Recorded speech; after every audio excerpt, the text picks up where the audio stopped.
very first words.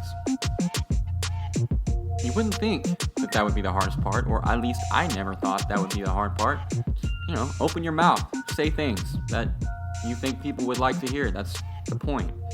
But you have to say hello, right? And every other podcast that I listen to, not every other podcast, but a good number of them, begin with some super high energy variation of like, yo guys, or what up fam?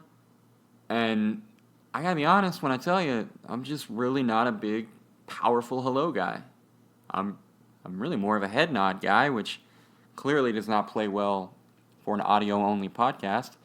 And, it's not to be rude. I just never have seen the need to explode into a room and announce my presence. And that's been a problem for me since I got to Flow, really, too. I mean, in the studio, right off the bat last fall, I remember being in the studio trying to do, a weekend preview and just tell people what games we had and why they should watch.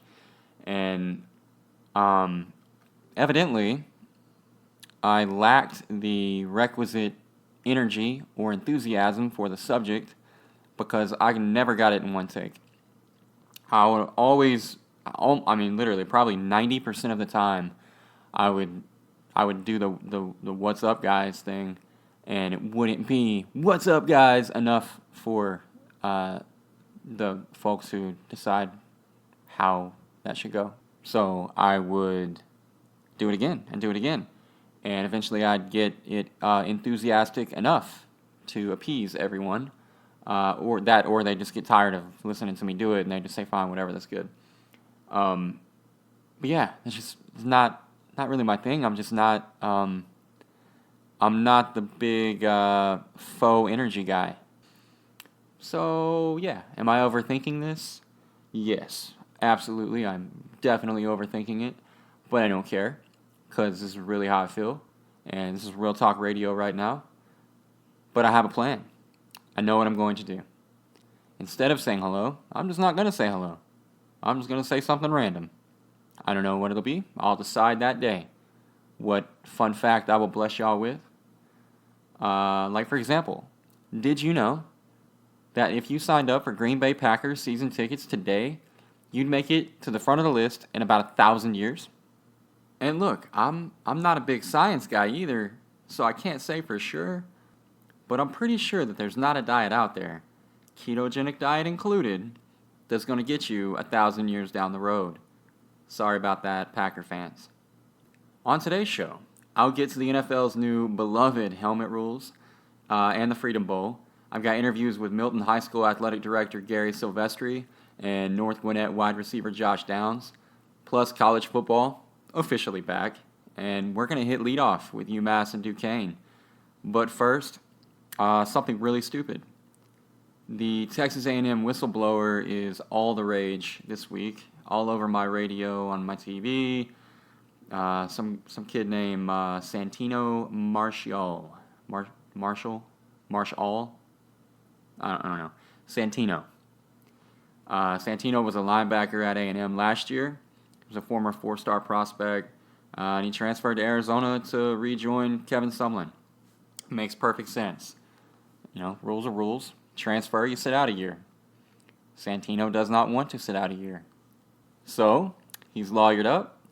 He's got Houston Nutt's old attorney, and he's lobbing some allegations at Jimbo Fisher and the new coaching staff in College Station in an effort to, let's just be honest, he's just trying to build a case, right? So he can get the transfer waiver from the NCAA and play right away at Arizona. He is trying to paint a picture that looks something like this. Noble Santino left A&M for Arizona because he had to, because things were so bad at A&M. The Aggies were so rogue and out of control that Santino had to preemptively flee the state of Texas for Tucson to avoid having his career wrecked by the no doubt impending NCAA violations that were headed that way. The list of transgressions on the part of A&M looks like this. Item number 1, the mishandling of an injury.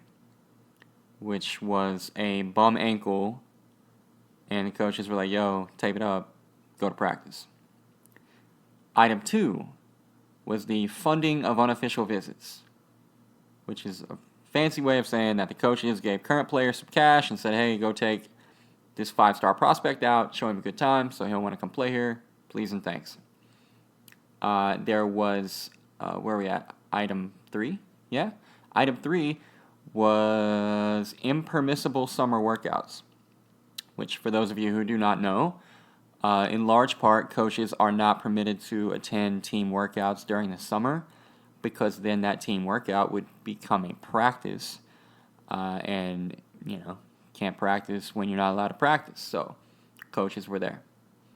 And item 4 was verbally assaulting a soft-ass team that had a propensity for blowing leads and cowering in the face of adversity in 2017. Okay, I might have ad-libbed a bit on that last thing. But yeah, that's what Santino and his attorney are accusing Texas A&M of, to which I say, yeah, no shit. A&M probably did and will continue to do all of those things, along with the majority of the top 25. That's big-time college football, man. Get over it. And he would get over it. He wouldn't care if he wasn't trying to play right away at Arizona. He shouldn't have to go full narc just to get on the field at Arizona this year. His head coach was fired. And you say what you want. I don't care what side of the argument that you're on with regard to the NCAA's transfer rules, current or future. If the coach who recruited the player is fired or voluntarily decides to leave, then that player should become a free agent, without question. And you know what? If the word free agent is scaring you off and you don't want to put that in black and white because you're afraid of setting a precedent or the ramifications of legislating something like that, okay. I have an even simpler solution to the problem. If a player transfers, Santino transfers from Texas A&M to Arizona, you know what ought to happen? Arizona ought to say, hello, NCAA, we have this player who has come to us by way of Texas A&M, and we'd like to play him right away. At which point the NCAA would go to Texas A&M and say, hello, Aggies, your former linebacker is now in Tucson, and Kevin Sumlin and co. would like to play him right away. How do you feel about that?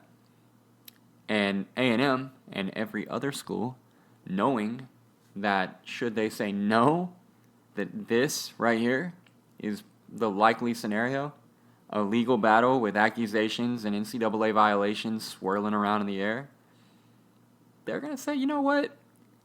He went to a Pac-12 school. We play in the SEC.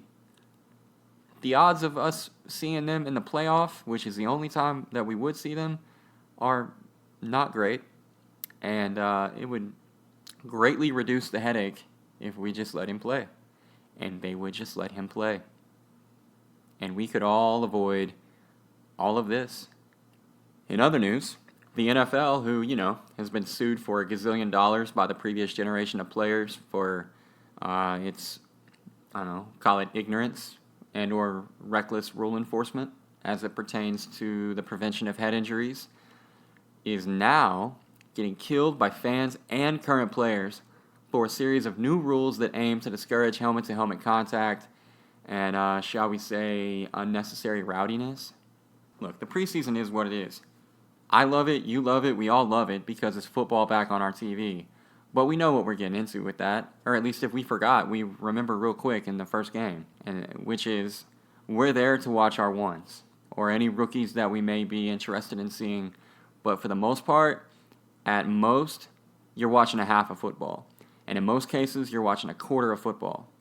And this past weekend, I was jacked to watch the Cowboys play on Saturday night.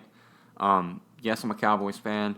And you know what, side note, if you're one of those people that when I say I'm a Cowboys fan, you furrow your brow and look at me like I'm a Yankees fan or a Lakers fan or some kind of a bandwagon fan, you can go right to hell. Okay? Being a Cowboys fan is not easy. Real hard, actually. I'm a Cowboys fan because my grandpa was a Cowboys fan, okay? And when I was about 5 years old, Troy and the boys were they were making back-to-back Super Bowl runs. And, looked up to my grandpa, watched the game with him, decided, hey, I'll be a Cowboys fan. This is fun. We win all the time. Football's great. But what 5-year-old me didn't know was that well over 2 decades later, I'm still waiting for another playoff win. Okay? So, I don't want to hear it. If anything, when I tell you I'm a Cowboys fan, you ought to give me a round of applause for not being a bandwagon fan, for being a real fan who sticks with his team through, Vinny Testaverde, Drew Bledsoe, Chad Hutchinson, Drew Henson, Quincy Carter, and Tony Romo in the postseason.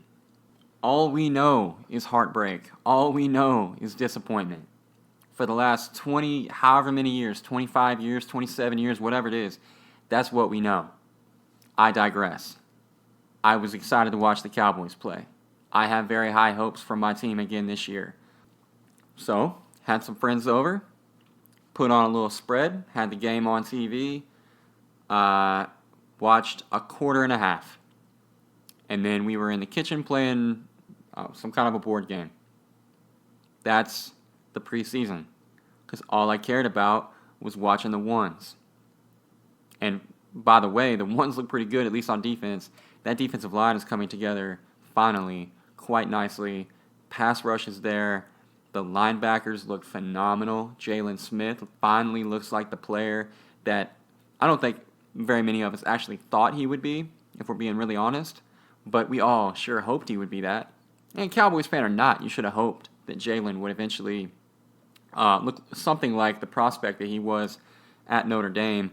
And, I don't want to jinx the guy, but it sure looks like he's there. It sure looks like we've arrived at a player that can, make repeated trips to the Pro Bowl and man the middle of that defense for us. And the linebackers look like they look without Sean Lee, which, in years past, you take Sean Lee off the field, all of a sudden the Cowboys don't have a defense. So that's incredibly encouraging. And the secondary has been a delight to watch. In particular, my boy, Chidobe Awuzie. Look, I'm not saying that I know everything, but I am saying I've been on that guy since the day he was drafted. And he's making me look really smart right about now. So hopefully 24, which by the way is a swag number that Morris Claiborne was kind of running into the ground there for a little while. But hopefully 24 is on the field early and often and making a big impact for the Cowboys this year. Anyway, was excited to watch that game, but it's preseason, right? So I'm watching a quarter, I might watch a half, after which point preseason games typically devolve into, kind of a shit show. You got, 2s and 3s and 4s and got, guys that aren't going to be on the team. And as it's preseason for everybody, and that's, it's kind of true. It's definitely preseason for the officials right now. I can tell you that. Which finally brings me back to the point of all of this, which is that these officials are being saddled with the responsibility of enforcing the helmet-to-helmet contact rules, and also these weird. My biggest problem is the weird. You can't land on a guy with your body weight. I don't even know. I'm not sure how you tackle. Like, you're running full speed into a guy, you tackle him, he falls. Is the expectation that you levitate over the top of his body? I don't get that. So that one has actually been the one I've been most alarmed by. But in any case, preseason, typically pretty messy football, pretty hard to watch. But some of these calls this summer have been god-awful. On at least like a half dozen occasions, we're talking about tackles that are, by virtually all accounts, textbook, that are getting flagged. And look, as a former safety and linebacker, and a guy who relished the opportunity to initiate a high-speed collision, preferably with the crown of my helmet in someone's ear hole. There's part of it where, I look at it and I'm like, well, the game is a whole lot different than the game that I played. And, I even felt that way when college football, because look, the NFL's doing all this now. College football was the first to start flagging guys for helmet-to-helmet contact and tossing guys out of the game. And the first year that they did that, especially the first few weeks, I was beside myself when a guy would get tossed. It seemed so unfair, and I hated everything about it.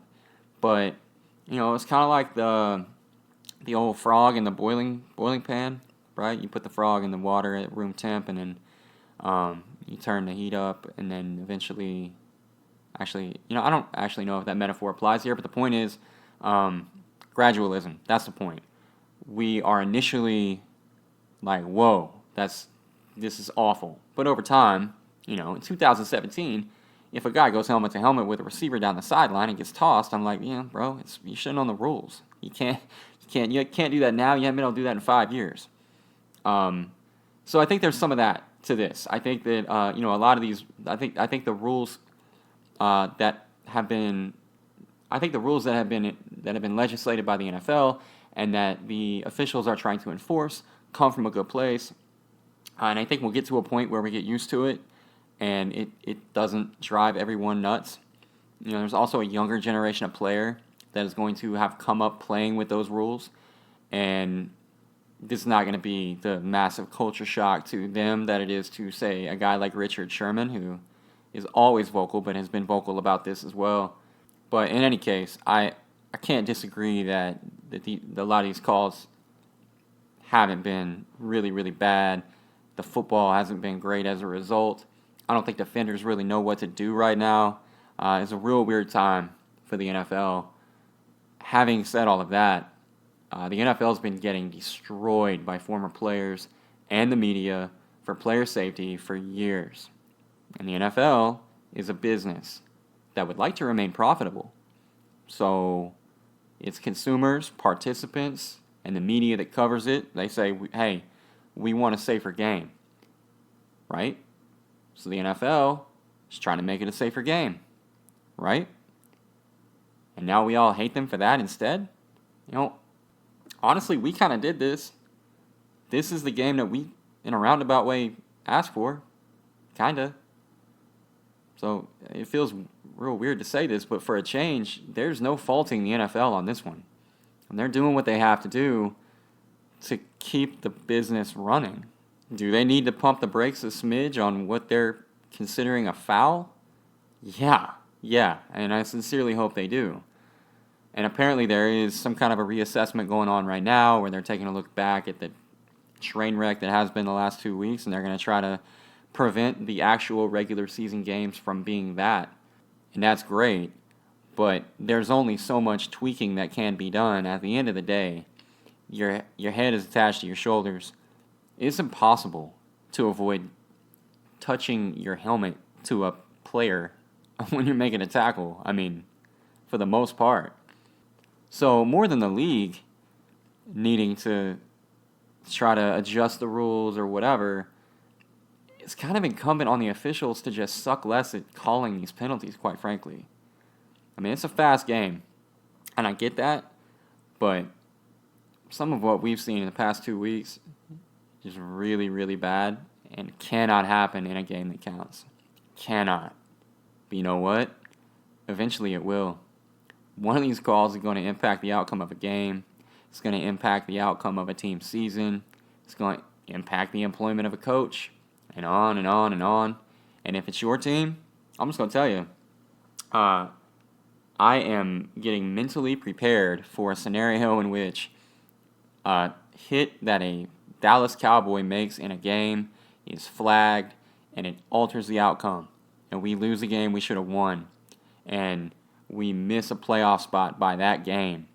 So whether it happens to my team or whether it happens to your team, one of us or both of us is going to be really, really mad. But you know what you won't do? You won't stop watching. And this is the part where I'd like to play an ad to bail me out of a pretty difficult segue. But we don't have any sponsors. So, yeah. Bootleg is brought to you by my beagle Griffey, who is on the couch behind me and has remained pretty quiet throughout the recording of this episode thus far. Shout out to Griff. The Freedom Bowl is next week. Milton High School is the venue. 12 teams, 6 games, like 4 dozen FBS prospects, all of it live on FloFootball and the Flo Sports app.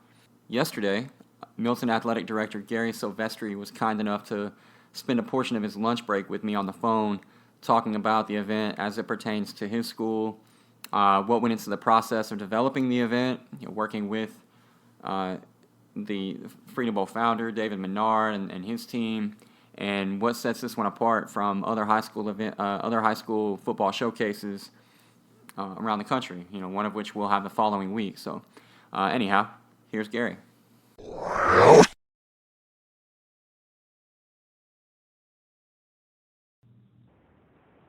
So I honestly won't keep you for a real long time on the phone. I just wanted to just get your thoughts on the event itself and just kind of hear your version of how it all came together. I know David Menard told me that you played a real pivotal role in the process of building out the event, and obviously it's a special deal for you guys to have it there on campus at Milton, particularly being that it's the inaugural one, and even a guy like Jordan Yates recognized what a big deal it is for you guys to host the event. So yeah, I just wanted to kind of pick your brain about that. So we could start out with you just kind of telling me how the whole thing came together and how you guys ended up playing the role that you're playing. Yeah, so it goes back when Coach Clark first got hired. We had a sit down about his vision and my vision, and we talked about getting on a national stage. I said, okay, well let's get a product on the field and see what happens year one. And we were good. Second round playoff team. Definitely opportunity to make it to the third round. Just fell short of it. So I knew we had a good product, and I said, we started looking at different events, and one was Corky Kell in Atlanta, which we did, and the other one we heard about the Freedom Bowl reaching out to us. I said, look, let's see what they have to say, and we talked to them, and it was basically a bidding process of different people involved, the Visitors Bureau and different groups and entities like that, and finally we got selected, and when we did, it was mainly for a few reasons why we put forward into it. A, you want a national stage. B, what it stands for as far as just supporting our military, right? And to me, that's amazing. And then hopefully down the road, we talk about maybe bringing first responders into it down the road as well, because I don't think kids realize this day and age how good they have it because of those type of things. And I have people in my family in the military. I was a first responder years ago, so it hit close to my heart as far as that goes. And then the opportunity to just go ahead and bring different teams in here and have some leadership training involved with that. And then the fact that with Douglas High School situation happened down there in Florida, the Parkland shooting, I'm from that county. I was a cop down there for years. I had a cousin at that school. So to me, it was like, this is a no-brainer. We need to get Douglas up here, and Dave felt the same way. So this thing just started growing legs, and next thing you know it, this media group jumps on board because they want to sit there and cover the games or see Douglas and talk about the situation. So to say all that, to say this, it's a great event to celebrate high school football. It's a great event to teach our youth about leadership in the military and what goes on that way. And if, just finally, it's a great event to grow community, which we're big in the Milton area. So there's so many pluses to it. For me, it was a no-brainer. Well, and there's so many layers to it, right? Like you hit on all of them. Obviously we have Stoneman Douglas involved, and we went out there last 2 weeks ago and met with some of their people and got to visit with their players and coaches, and that in and of itself is a great story. And you also have the military appreciation side of it, which I think it's safe to say, based on what I've heard from David, will be above and beyond anything we've seen at any comparable event. And then you also have a collection of teams that are as talented as these teams are. It really, for me, it seems to check every box. But one of the things that I'm super interested in hearing your take on, and David's talked a lot about it, is trying to turn the whole thing into like a bowl game for these high school kids. And he was saying, and it was a great point. If they go on the road, let's say, St. John Bosco travels from Bellflower, California to Washington D.C. to play St. John's College. That's a great game. And that's a great opportunity for those guys from Bosco to get to go to D.C. But they're there to play a game. They play the game, and they get back on the bus and back on the plane, and they go home, and that's the end of it. Whereas with this, it sounds like we're trying to create a bowl type of atmosphere for these players, and a good portion of that being the media day that you guys are hosting on campus. So I wonder if you could speak to what type of festivities you guys are going to hold on your campus and how you're trying to kind of play into the environment that he's looking to establish. Yeah, so when the teams arrive on campus, we made sure that weekend we're all public schools, but there's a charter school kind of mentality to these public schools, so we can basically make half days or days off to a certain extent on our own. So that we started organizing a Freedom Bowl. Our principal said, well, I'll make that Friday a day off for students. So it's now a 4-day weekend. So that Friday morning when the teams arrive, they'll come down our access road by the stadium, get out. There'll be flags lined up and welcome liaisons from the community. Each team, they're going to walk them down this pathway with the flags down to the aux gym, which will be called the Battle Room, where one of our sponsors, Battle, will be there to hand out gloves, mouthpieces, T-shirts, basically like a bowl game type atmosphere as far as getting some pretty cool stuff. And then from there, they're going to go into the cafeteria where Chick-fil-A, one of our title sponsors, will sit there and feed everybody lunch or breakfast and then lunch, depending on what time they arrive. And then during that process, there'll be a media session in our media center, which is our quote-unquote library. It's now a media center where you'll have different places from local media and some national media and recruiting services that'll interview the coach and 2 key players. And then there'll be branched off rooms where they can set up a sliding glass door in a little area where they can talk to ESPN, CNN, different entities that'll be down here, maybe Bleacher 24/7, Rivals, and stuff like that. And then there's leadership training in the auditorium where I think we'll have 4 teams at a time. So it'll be 3 sessions going there and some leadership training by a veteran from the military that lost his legs and his story and stuff of that nature. And then at that point, the teams that are going to play the next day can go back to hotels and sightsee. We got some deals with the Hall of Fame in Atlanta, the Sea Aquarium, or the teams that are going to play right away, which will be us, Gibbons. I think it's going to be Mainland. I think Bob Jones. They'll all start preparing their timelines for the games. We're the second game, they're the first game. And then we're going to have, right now we're in the works of solidifying it, either a flyover or a drop of the ball from the military with a parachute. We did it in a playoff game a couple years back, was pretty cool.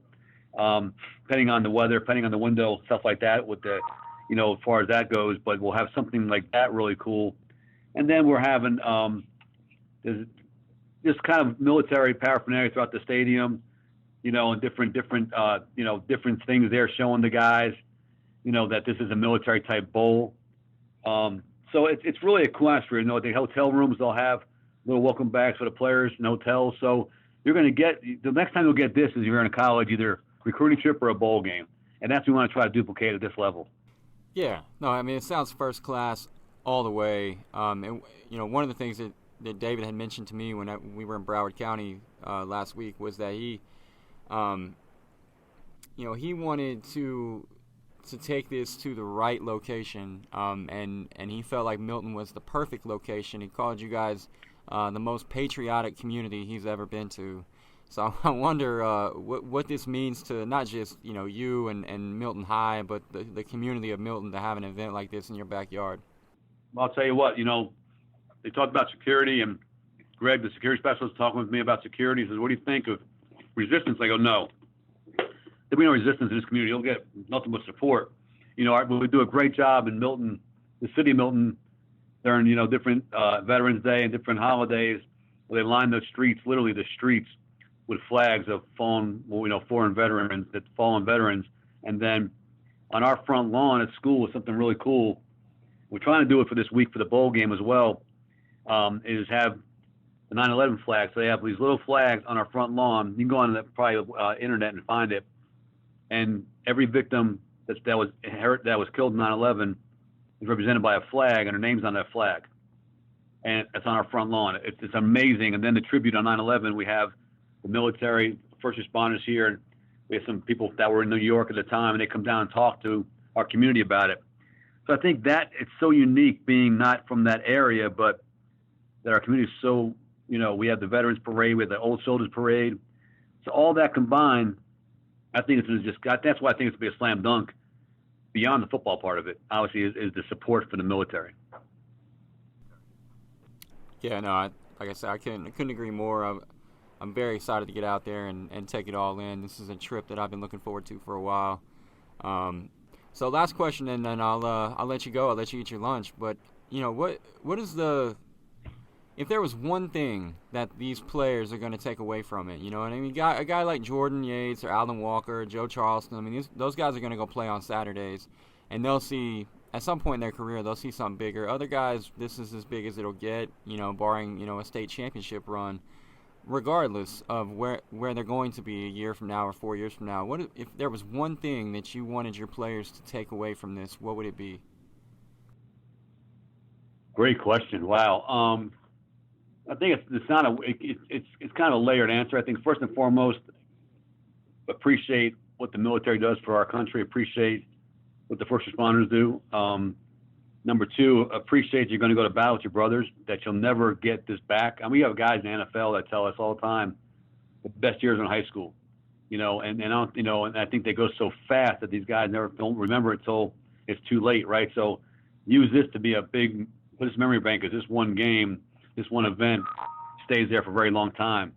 I think lastly would be the fact that the community, when you look in the stands, we always try to tell kids a lot during games when we have 5,000, 6,000, 8,000 fans here is look up in the stands, man. These people are here for you. They're here for you. And that's really kind of cool. So if they can kind of take that collectively together and run with that and, keep that in memory bank, when we come back for the 10, 20 reunion, they can talk about that stuff, which I never had the opportunity to do that. Like you said, you go to college, yeah, that's there. But in high school level, you never get this again unless they go to maybe a bowl game with Army and Navy or stuff like that when they do so many All-American games.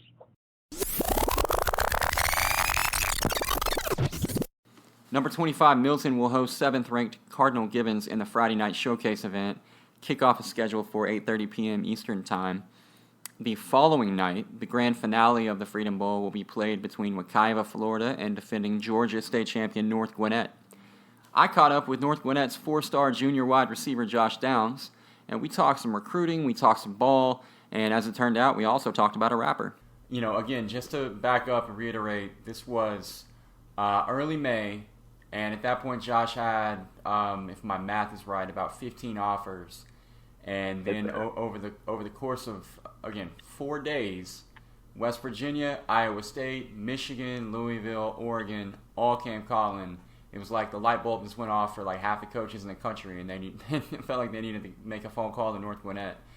So, yes, sir. Josh, again, your teammate, DJ Turner, another North Gwinnett guy, he's a Michigan commit, and I know that he's been telling you to join him at Michigan. Mm-hmm. What type of conversations have you and DJ been having about the possibility of 2 kids from Georgia going up to Ann Arbor?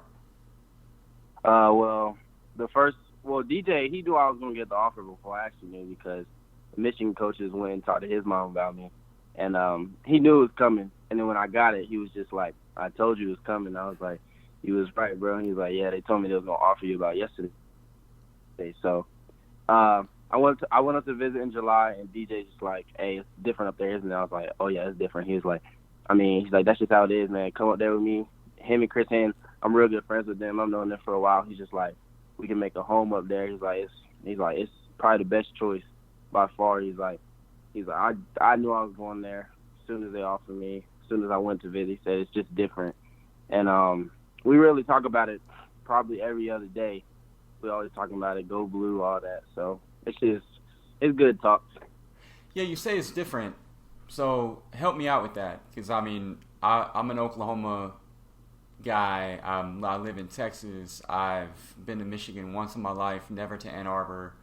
How is it different? The program, the community, what is different?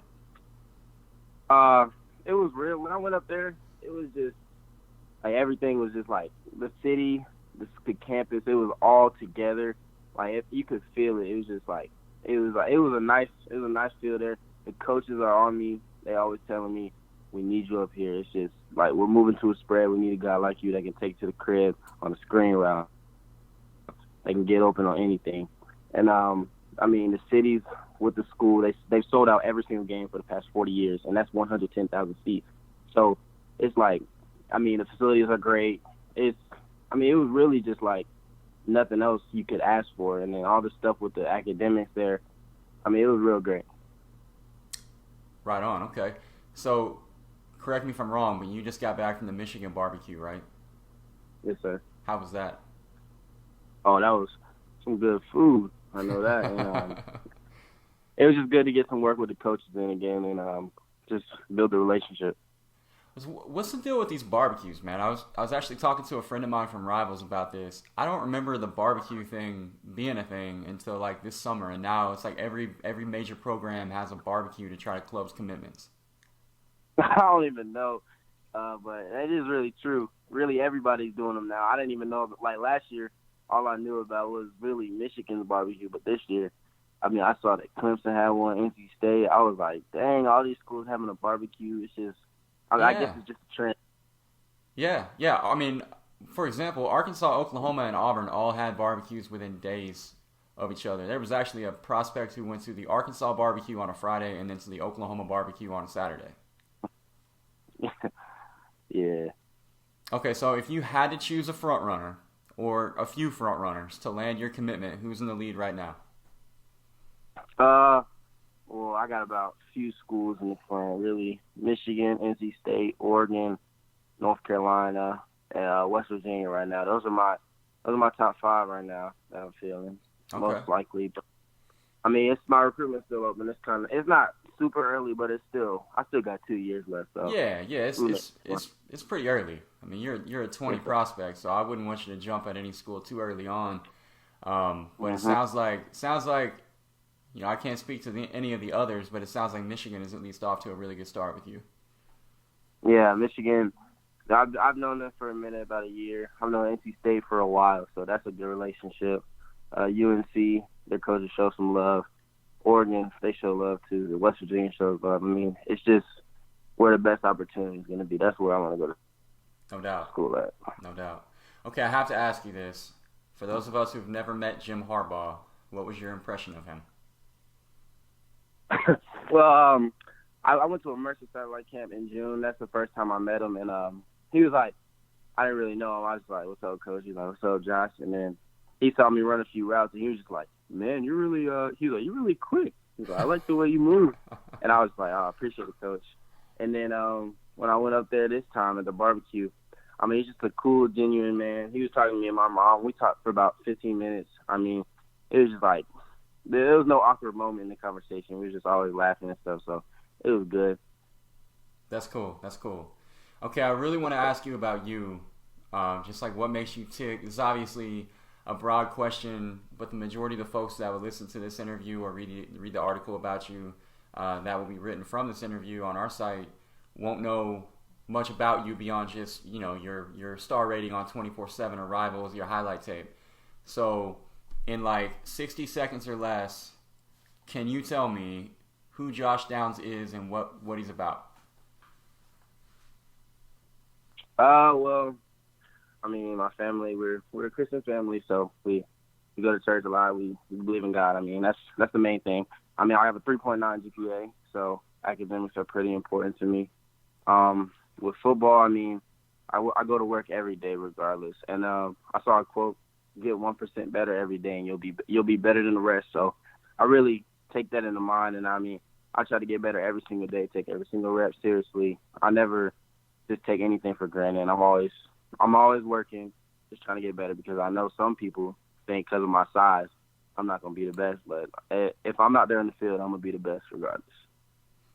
Okay, so I was talking to Tyler Goodson yesterday, and I asked him a question I want to ask you.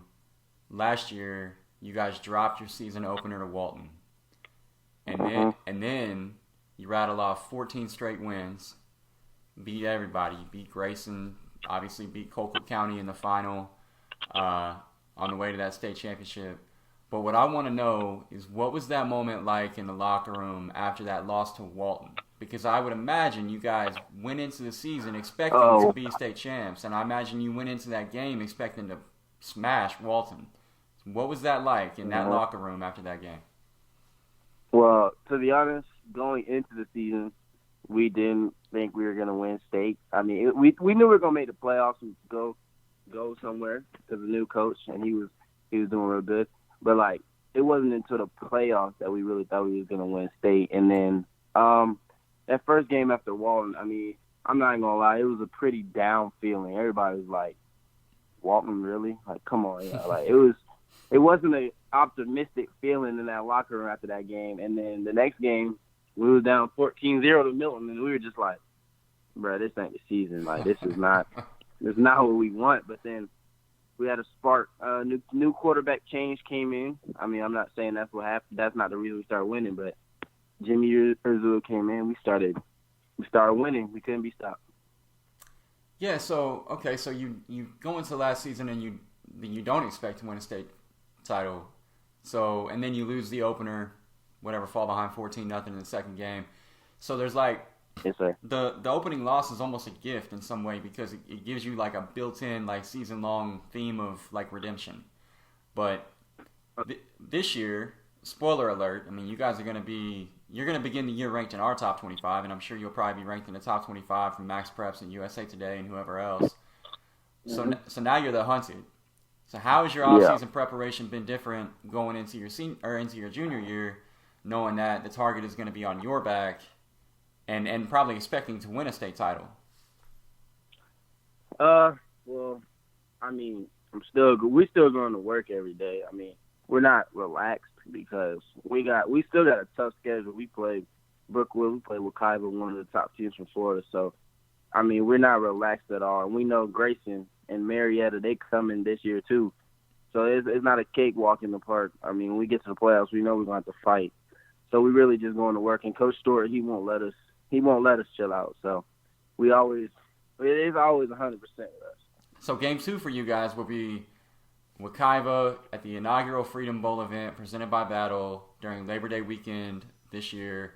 Every game from that event will be streamed live on FloFootball.com and the Flo Sports app. So friends and family that cannot be there can watch you on those two places. But what do you know about Wekiva? Well, what's crazy is I went to the Rivals 5-Star Challenge, and so I walked in my room, and my roommate wasn't there, so I was just looking around to see what his name was, and I see Ryan Davis, and I was like, let me just look him up, and it said 6'3", 250 outside linebacker, and I was like, oh dang! I said, this dude is huge, and I looked at the school and it said Wekiva, and I was like, oh snap! I said, I'm about to play this dude in a few months. And I was just like, when he got in the room, he was like, what school you? I was like, North Gwinnett. He was like, oh, we play y'all. So we were just chopping it up, talking about our team and stuff. And then we were just like, I mean, it's going to be a good game and stuff. And then, I mean, I saw him out there. He was a dog. So, I mean, that's going to be a pretty good game, I feel. It's going to be a dog fight. I'm ready for it. Yeah, no doubt. That's an awesome story, and we expect that to be one of the best games of the whole event. Okay, last thing I want to do is play a game called 20-ish Questions, and I think that you're going to be really good at it, so I'm excited to get through it. Question number 1, what is your favorite video game? Madden, no doubt. Okay, who do you roll with on Madden? Oh, I'll be with Jags, or I'll be with the Vikings. You don't worry about Blake Bortles being your quarterback? You're okay with that? I'm all right with it. I mean, I got Leonard Fournette in the defense. The defense is good. No doubt. Okay, so you're gonna run the rock when you play with Madden. We got a slot receiver who's going run heavy with the Jags on Madden. Yeah, I can't lie. Okay, all right. What's your favorite pair of shoes? Oh, I got some Ultra Boost right now that I'm really feeling. So I like Ultra Boost a lot. This is not on the 20-inch questions, but that made me think. If you're an Adidas shoe guy, does that play into when you're trying to decide what school you want to go to? Obviously, you're looking at mostly Nike schools, a Jordan school. You cool with that? It really doesn't matter to me. I mean, that's not a big thing. Okay. Shoe is a shoe. All right. So Ultra Boost, but Sorry, NC State. That's not going to give you an inside track. All right, what's the weirdest thing that's happened during your recruitment? Oh, shoot. Well, it's not really weird, but, like, I was at a camp, and Syracuse coach came up to me. He was just like, "Yo, Josh," and I was like, "Yeah." And he was like, so can you tell one of these, go tell the rest of the Syracuse coaches that I offered you?" And I was like, I was like, "Coach, you never offered me. None of y'all did." And he was like, "Well, I did it right now, so go do that." And it was like, what? Like, he just like, it was like it wasn't even like anything. So he was just like, "Well, I'll give you an offer right now." I was like, okay. And then he wanted you to go tell the rest of the staff that he offered you? Yeah, so they watched me at the camp, and they were like, "Yeah, we really like you. You're a great player." So it was just weird at the moment. I was like warming up for the camp. I was like, what? Okay, all right. So I don't even know how to come back from that. Who's the best player you've ever played against? Owen Papo. Last year, he's probably the best player I've ever played against. I've gotten that multiple times, so you are not alone. Yeah. Pizza toppings, 3 toppings. What are you going with? Sausage, pepperoni, and just normal cheese. No extra cheese or just like normal? Just regular. Okay, all right. What album or artist are you listening to the most right now? Lil Baby, Harder Than Ever. Man. Okay, you got to explain the Lil Baby thing to me. All y'all are on Lil Baby right now, and I'm not that old, man. I'm like 30 years old. I should be able to listen to Lil Baby too, but I just can't get into it. What is it about Lil Baby that I'm not getting? I mean, it's just he just got this flow. I mean, I don't even know. When you listen to him, you just vibe with it. I mean, you gotta listen to him a couple of times. First time you listen to the song, you might be like, "Wow, this ain't what I want." But after about 2 or 3 times, you start feeling it. You're like, "Okay, this is what I need," and then you just keep vibing to it.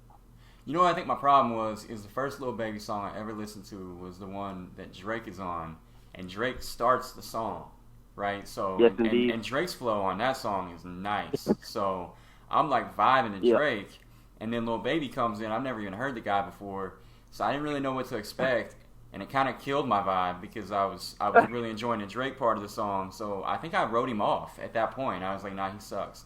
And now it turns out all of y'all are telling me he's the man, so I guess I need to reevaluate Lil Baby. Oh, yeah, he is the man. Okay. All right. Well, when I leave here and I get in the car, I'm going to put Lil Baby on. I'm going to try him again. All right, yeah. All right, last question, and then I will let you go. You are on a 5-hour road trip, stuck in a car with your current head coach, Bill Stewart, Jim Harbaugh, and Dana Holgerson. You got to pick one of them to DJ for the entire drive. Who you got? Well, I feel like Dana Holgerson got the most swag, so I'll probably let him do it. I feel like he got the most swag. He came to our school, and he was in a suit, and he was just swagged out. So I was like, hey, this dude pretty cool. So I feel like he would have the best music.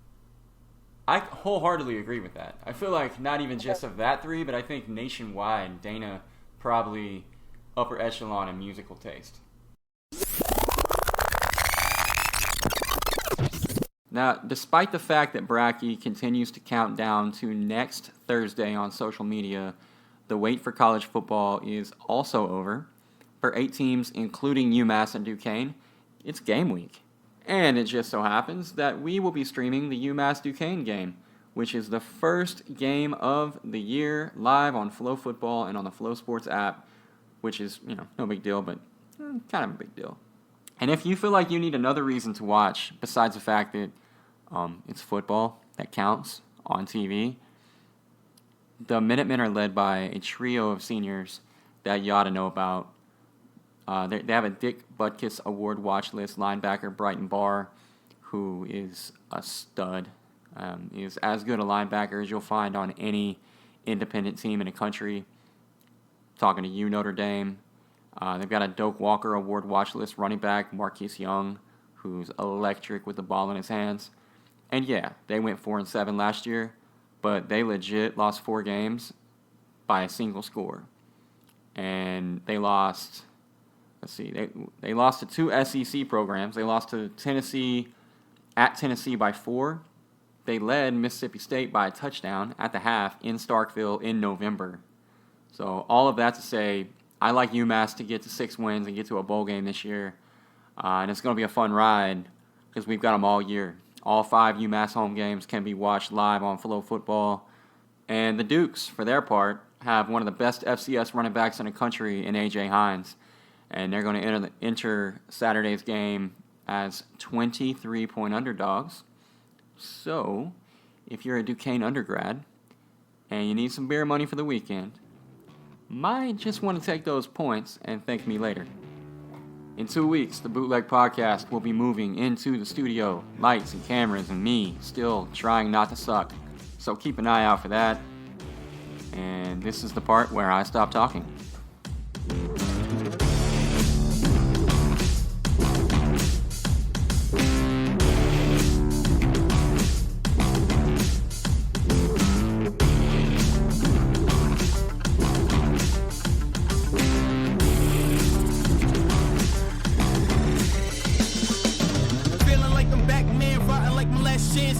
City, you could go and call him Batman. I roam the night, saving the enemy. Louis belt him out, compare a couple of your utilities. Bad like Ashanti, so I say they foolish. But on Sunday, they'll be praying at the pulpit. Bad like Ashanti, so I say they foolish. But on Sunday, they'll be praying at the pulpit.